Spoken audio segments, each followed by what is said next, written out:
Happy Sunday, everybody. I'm here for the Good News Bible reading. And we are going to begin where we left off. God's covenant with Abram. After this, Abram had a vision and heard the Lord say to him, "Do not be afraid, Abram. I will shield you from danger and give you a great reward." But Abram answered, "Sovereign Lord, what good will your reward do me, since I have no children?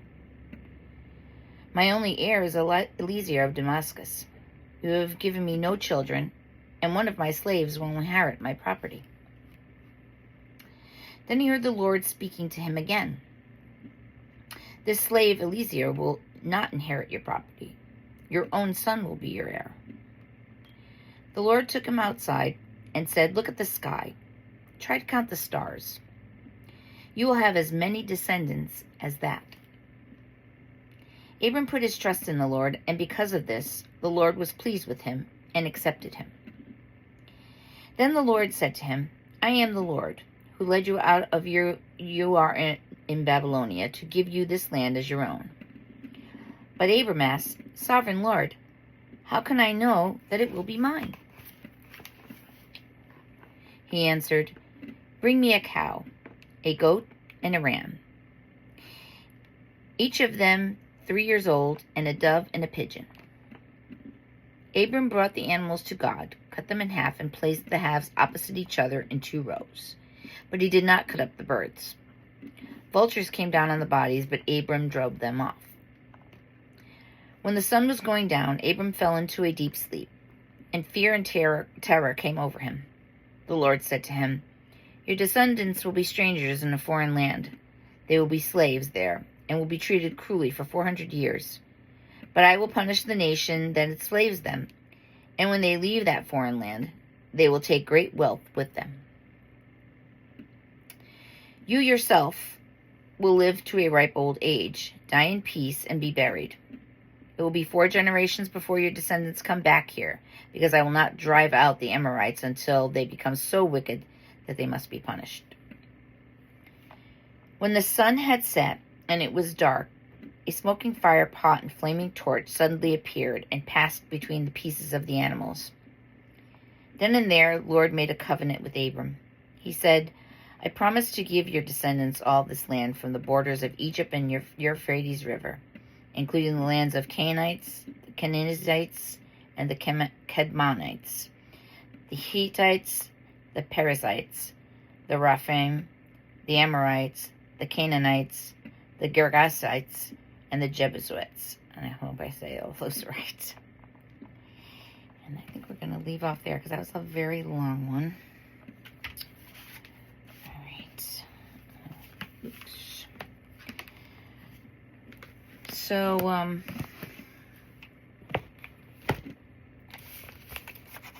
in that reading, that was sort of a sad one because,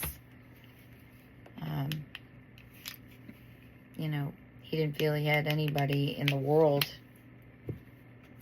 to inherit what he had, what he owned. And it was funny because I was having this discussion the other day, and I found it so sad.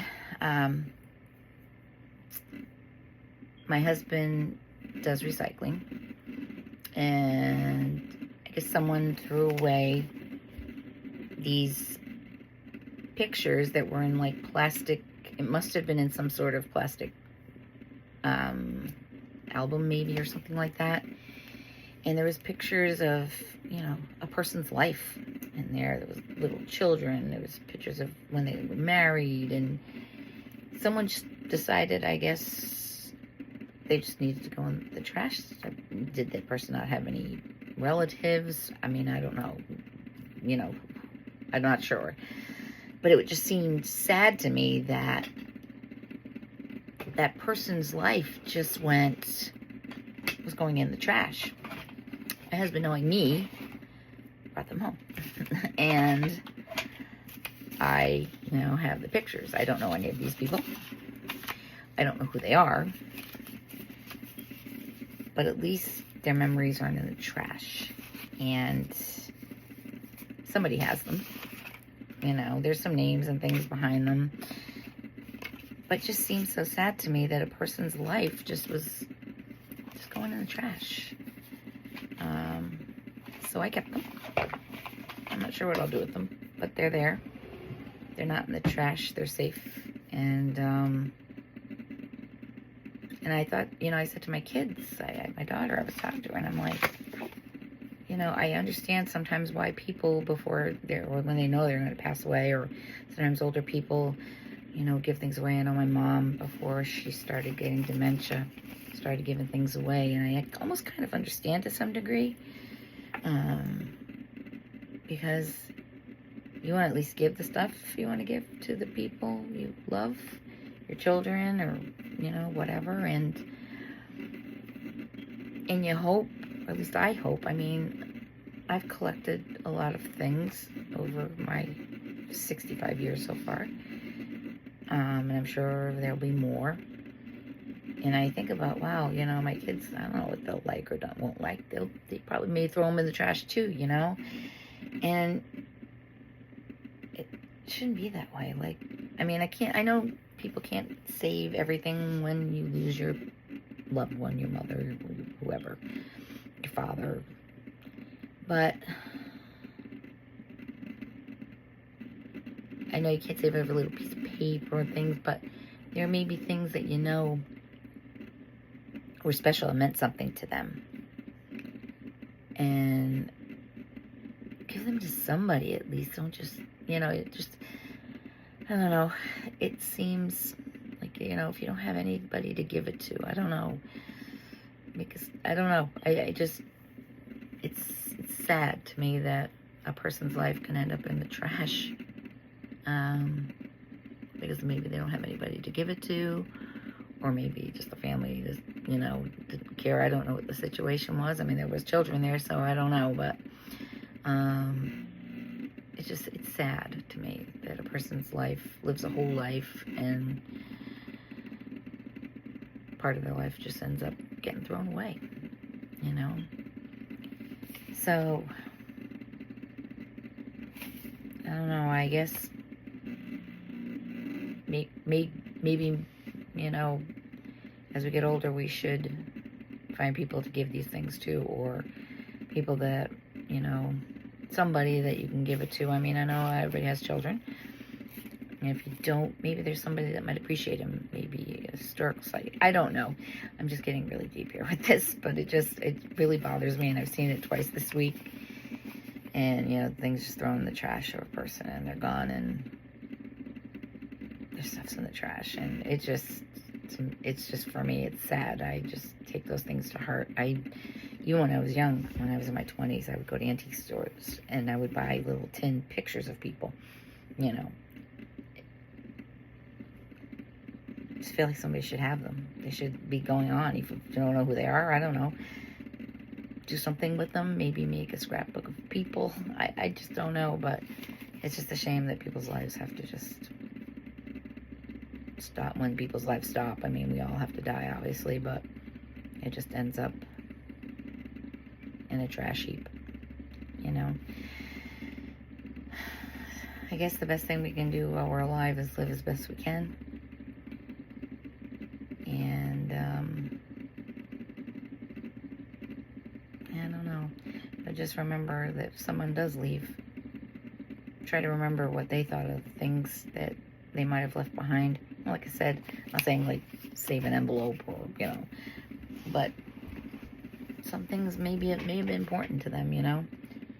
Do something with them, at least give them to somebody. Maybe somebody can enjoy them, somebody else can enjoy them, so at least they go on, you know. I guess that's what I'm trying to say. But anyway, that's all I'm gonna say about that. Yeah, it's kind of weird because that reading just brought that all up for me, and it was weird because that happened twice, like in the last 2 weeks. In the meantime, I am working on the Bible study. I have to figure out how we're gonna do it. I don't know if I can do it on a platform, or maybe like a Zoom or something like that. It would be cool if we could all get together, but I know not everybody has the time or is interested, but I'm also getting a book.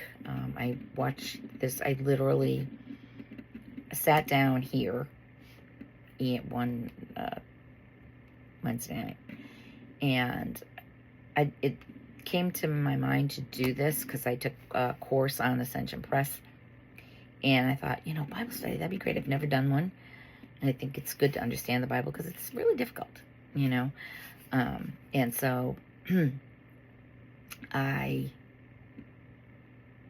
watched this one girl, and she's taking a lot of classes, and she's doing Bible study on her own, which you can do.